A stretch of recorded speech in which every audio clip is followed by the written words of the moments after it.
Il cartello sociale di Agrigento, formato da Don Mario Forcia per l'unità pastorale, Alfonso Buscemi della CGIL, Paolo Ottaviano della CISL e Gero Acquisto della UIL, interviene oggi con riferimento alla manifestazione popolare del 2 agosto per l'emergenza idrica in città, affermando come continuano ad aumentare le adesioni. La popolazione locale, esausta per la continua carenza d'acqua e la gestione inefficiente delle risorse idriche, ha deciso di scendere in piazza per fare sentire la propria voce e chiedere interventi urgenti da parte delle autorità competenti. La situazione idrica nel capoluogo e anche in provincia è diventata insostenibile, con frequenti interruzioni del servizio e turni di distribuzione insostenibili. Questo ha spinto sempre più cittadini, associazioni e comitati locali a unirsi alla protesta nella speranza di ottenere soluzioni concrete nell'immediato e in futuro che siano stabili e durature. Al termine del corteo i cittadini di Agrigento si rivolgeranno al prefetto per sollecitare l'intervento delle autorità competenti.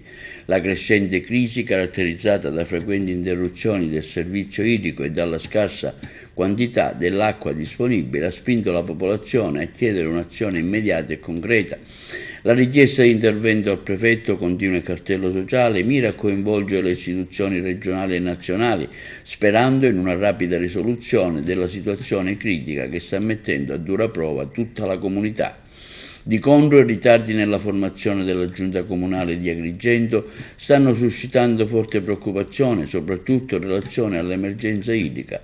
La mancanza di un'amministrazione locale pienamente operativa rallenta la capacità di risposta alle criticità e ostacola l'adozione di misure urgenti necessarie per affrontare la crisi.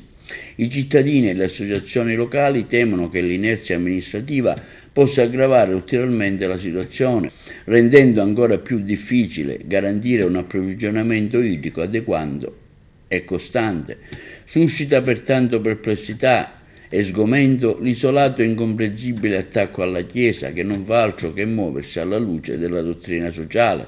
Pensare e scrivere che ci sarebbe addirittura un disegno politico, un'influenza ideologica nell'azione della Chiesa, non solo dimostra di sconoscere che la Chiesa, attraverso il suo impegno sociale, cerca di promuovere la giustizia, la solidarietà e il benessere comune, specialmente in situazioni di crisi come l'emergenza idrica in città, attacchi che appaiono ingiustificati e controproducenti, in quanto minano un'importante voce di supporto e guida per tutta la comunità.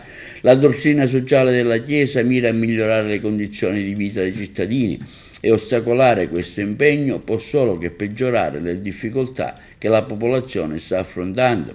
Siamo convinti, conclude il cartello sociale nel suo comunicato, che una grande partecipazione potrà agevolare la presa di coscienza della reale crisi da parte di chi ha le responsabilità per poter prendere quelle decisioni che potranno alleviare le sofferenze della popolazione e sciogliere quelle tensioni sociali che rischiano di montare sempre più anche per effetto delle condizioni climatiche di questi giorni.